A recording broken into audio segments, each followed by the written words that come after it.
Number 9. Indifference to murder. On April 15th, 2022, a man murdered his girlfriend and proceeded to drive around with her lifeless body in his car for several hours. Reports suggest that during this journey, he stopped to get food and lighter fluid before he discarded the victim in Sandoval County. To cover his tracks, he then tried to set the car on fire in Corrales. On the day of her disappearance, 20-year-old Yasmin Marquez's mother contacted authorities after not being able to reach her daughter. Her car was also absent from their family home. According to an arrest warrant, Marquez's mother revealed to investigators that her daughter had fled to Juarez, Mexico, with 21-year-old boyfriend Jonathan Martinez after he was accused of homicide in 2021. Marquez returned home, though, in early April because she felt unsafe with Martinez. She told her family and friends that Martinez had trapped her in their Mexican home and even threatened her life by pointing a gun at her head. A friend of Marquez informed the authorities that she had received disturbing text messages on April 15th, alerting her that Martinez was in town. And not surprisingly, this caused Marquez to fear for her life.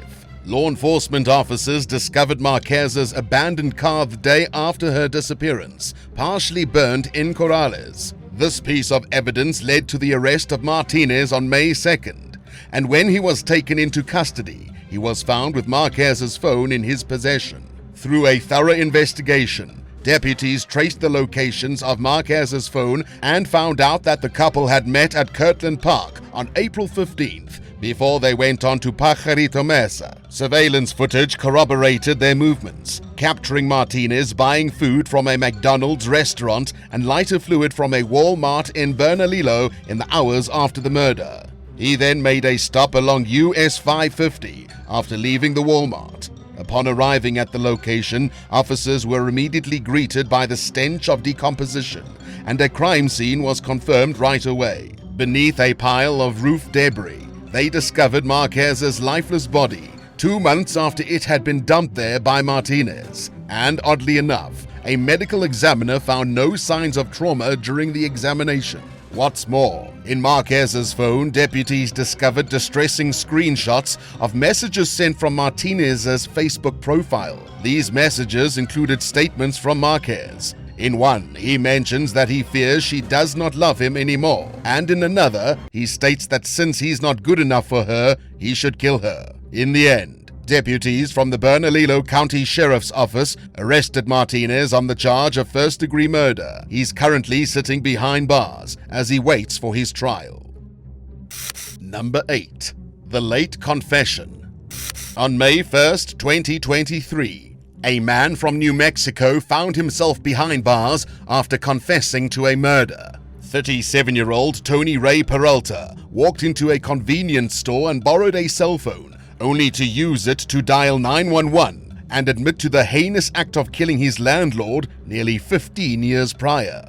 This confession took place in the presence of the dispatcher, who was provided with detailed information regarding the location of the victim's body. The victim, 69-year-old William Blodgett, had been reported missing by his son on January 3, 2009. The man's family had been unable to contact Blodgett since December 23, 2008, and his girlfriend had not heard from him since the morning of December 24th of that same year. With no leads or traces of Blodgett's whereabouts, detectives focused their attention on Peralta as a prime suspect in the disappearance. Investigators from the Roswell Police Department revealed that they had reason to believe that Blodgett had been murdered. They learned this from his girlfriend, that there had been an argument or altercation between Blodgett and Peralta, who was residing as a tenant in a portion of Blodgett's house. It was also discovered that Blodgett had attempted to evict Peralta before his death, intensifying the suspicions that he was somehow involved in his disappearance.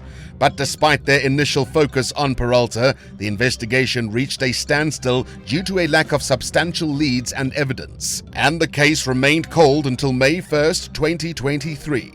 Overwhelmed by guilt, Peralta walked into an Allsup store located about 200 miles southeast of Albuquerque. Seeking redemption for his actions, he approached a stranger and borrowed their phone. He then called 911 to confess his unforgivable deed. Peralta made a chilling admission, stating that he had taken someone's life before returning the phone to its owner. The authorities, informed of the call's origin, swiftly responded to the scene. Peralta was taken into custody for questioning, which ultimately led to his arrest in the early hours of May 2nd, 2023.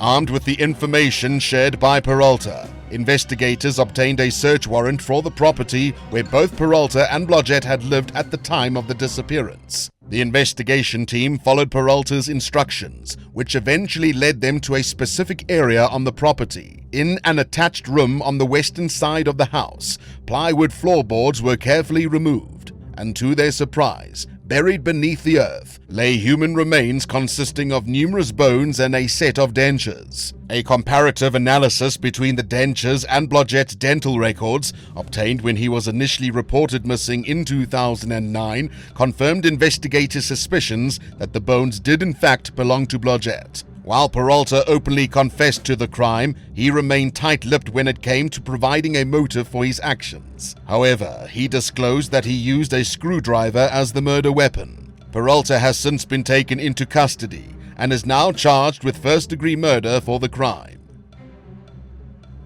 Number 7. The Killer Tree Branch. In November 2021, a Santo Domingo Pueblo man beat his friend to death with a tree branch until he was dead, all because he had one too many drinks. According to a press release by the Albuquerque Police Department, 51-year-old Keith Bird disclosed that he had traveled from Santo Domingo Pueblo to Albuquerque in order to spend time with his friends. But an argument broke out between Bird and another man, 30-year-old Elias Foster, in an alley west of Girard Boulevard Southeast. The fight then escalated, and Bird unleashed a violent attack on Foster, repeatedly striking him with a tree branch. Eyewitnesses at the scene informed the police that the dispute between Bird and Foster initially centered around a backpack. As the situation intensified, a witness attempted to intervene, pleading with Bird to stop the assault. But despite the intervention, Bird fled the scene with the backpack, leaving Foster gravely injured and in need of immediate medical attention. Bird claimed that Foster had instigated the confrontation, stating that Foster was in a bad mood and had initiated the fight. Even then, Bird admitted that he was unsure whether Foster required medical assistance following the brutal beating. Bird struck Foster at least 10 times in the face with the tree branch, resulting in the victim's tragic demise at the scene. Assistant District Attorney Joel Anna Marcias described the horrifying aftermath of the attack during the sentencing proceedings, stating that Foster was barely recognizable after Bird was done beating him to death. And to back up her statement, the tree branch that was used in the onslaught was found falling to pieces. Initially facing a charge of first-degree murder, Bird ultimately reached a plea agreement in February 2023. And as part of the agreement, Bird pleaded guilty to the lesser charge of involuntary manslaughter. Then, on April 13, 2023, during the court hearing, a judge sentenced Bird to a term of 6 years in prison for the senseless crime. Number 6. A golf club crime. On February 24, 2022, a man kidnapped, tortured, and then beat his ex-girlfriend to death using a golf club. Deputies from the Roosevelt County Sheriff's Office responded to a distress call from Roosevelt General Hospital.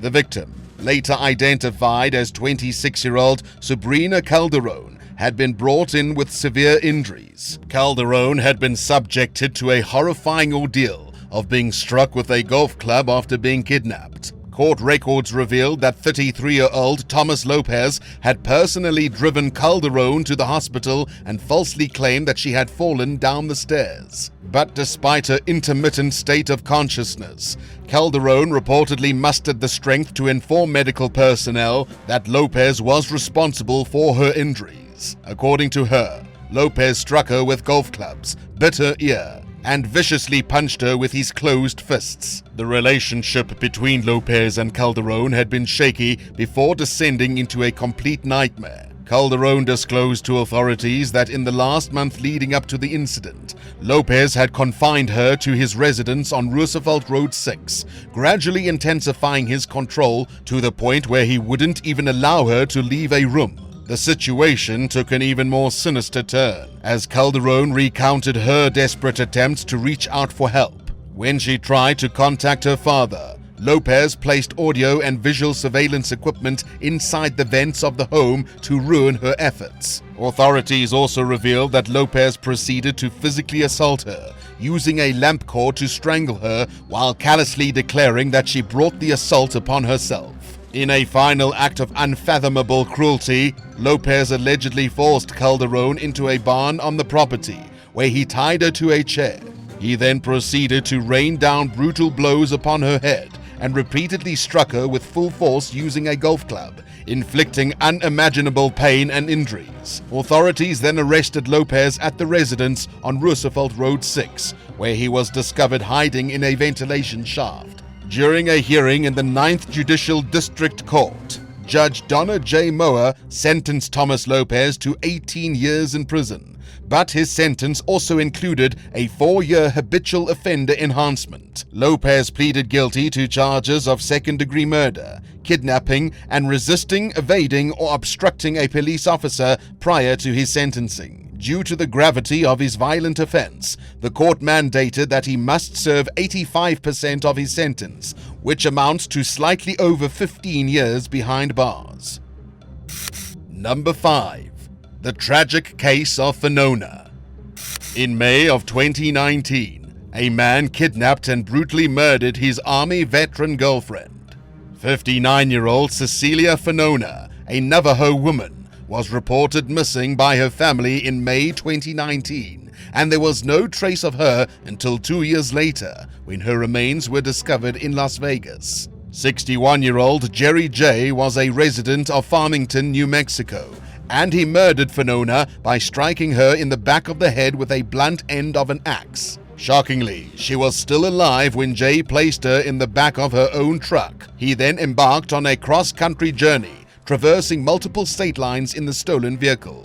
Along the way, he callously used Fenona's debit card to purchase new truck tires and fuel, before disposing of her lifeless body in a desolate desert just outside of Las Vegas, Nevada. Prosecutors revealed that Fenona's remains weren't located until February 2021. Incriminating statements made by Jay to a fellow inmate shed light on his heinous actions. According to prosecutors, while in jail, Jay disclosed to his cellmate details of how he had murdered Fenona, boasting that he had previously killed another girlfriend, but had learned how to do it better this time around. The combination of these statements, along with video evidence, financial records, and extensive forensic investigation, conclusively linked Jay to the murder and the discovery of Fenona's body in Nevada, as well as the circumstances surrounding her disappearance in New Mexico. In the end, Jay received a 33-year prison sentence in February 2023 for the 2019 first-degree kidnapping and second-degree murder of Fenona. This landmark case marked the first prosecution under a 2022 bill aimed at bringing justice to murdered and missing Indigenous people and their families. Was Jay's sentence enough to serve justice for his crime, or was it too lenient? Let us know what you think in the comments, and while you're at it, hit that subscribe button. Number 4. The Deadly Argument. On September 18, 2022, the co-owner of the popular restaurant Forget About It was arrested for the alleged fatal shooting of his wife, who was also his business partner. The Doña Ana County Sheriff's Office received a distressing call at around 7:42 p.m., reporting an injured woman at a residence in the 6000 block of Vista del Oro. Deputies then rushed to the scene and discovered the lifeless body of 48-year-old Kimberly Yacone inside the home. Kimberly and Robert Yacone jointly established Forget About It in 2013. Unfortunately, this devastating incident followed a series of troubling events at their residence. Throughout the year, the sheriff's office had responded to multiple calls regarding alleged domestic abuse, highlighting the turbulent nature of their relationship. In 2020, Robert had been arrested for domestic battery, but the charges were eventually dropped. The Las Cruces Sun News reported that Kimberly sought protective orders against her husband on 3 occasions in February, March, and August, citing claims of domestic violence. And in turn, Robert made counter-allegations that he was a victim of abuse as well. Their relationship further deteriorated when Kimberly filed for divorce in February, although she temporarily halted the process in March. Matters took a legal turn on September 16th, when Kimberly was ordered to vacate their shared residence, and Robert was granted temporary custody of their young child. Tragically, before the couple could attend their scheduled hearing on September 26th, Kimberly met her untimely demise. Based on details that were revealed during the investigation, it was uncovered that the victim had been involved in a fight with her husband, Robert. He was accused of shooting her multiple times, inflicting gunshot wounds to her face and back. Upon receiving the news, the victim's stepson, Nick Iaconi, raced to his father's house, where he discovered his mother lying in a pool of blood. In a state of panic, he also stumbled upon a 12-gauge shotgun and initially feared that his father might have taken his own life. Nick informed the authorities that his older sister, Kaylee Iaconi, had told him that their father had contacted her and admitted to shooting their mother. The situation became even more chaotic when Robert returned to the residence, crashing his car into the garage. Due to concerns that the suspect was armed, the sheriff's office believed that a dangerous situation was unfolding and shots were exchanged. Robert was subsequently transported to a hospital with gunshot wounds. A few days later, he succumbed to his injuries and died at El Paso Hospital. As a result of his actions, he was facing charges of first-degree murder and possession of a firearm or destructive device. But now, he will never face a judge for his crimes. Number 3. Online scheme gone wrong. In a startling turn of events, authorities have apprehended a woman nearly a year after a tragic incident unfolded, leading to the loss of a 24-year-old man's life as he valiantly tried to protect his brother in front of their own home. The Albuquerque Police Department released a compelling photo on January 24th, capturing the moment officers took Annabella Dukes into custody for her alleged involvement in the murder of Elias Otero in February 2021. For several months, law enforcement had actively pursued 18-year-old Dukes, who somehow managed to evade capture. In December 2020, the police issued a statement asserting that Dukes had used social media as a lure to entice a man into meeting her during the early hours of February 11th. According to authorities, Dukes orchestrated this meeting with the intention of facilitating a robbery, which involved 17-year-old Adrian Avila and another unidentified accomplice. On the day of the encounter, the suspects forcibly pulled the victim from his red Lexus and demanded cash, jewelry, and a firearm. Holding the man at gunpoint, Dukes, Avila, and the other suspect coerced him into driving them to his residence. Upon reaching the victim's home, the suspects compelled him to contact his brother, insisting that he bring money and a gun outside, under the threat of being shot and killed if their demands weren't met. In a valiant attempt to protect his brother, 24-year-old Elias Otero courageously emerged from the house and confronted Dukes, Avila, and the other suspect. Otero allegedly made threats to use a firearm against the assailants, but he never got the chance. Tragically, Avila opened fire, resulting in Otero's untimely demise. Following the shooting, the suspects hastily fled the scene, while the carjacked victim managed to escape unharmed. Interestingly, it was revealed that Dukes had employed a similar approach the day before Otero's murder by utilizing social media to connect with an individual and subsequently carry out a carjacking.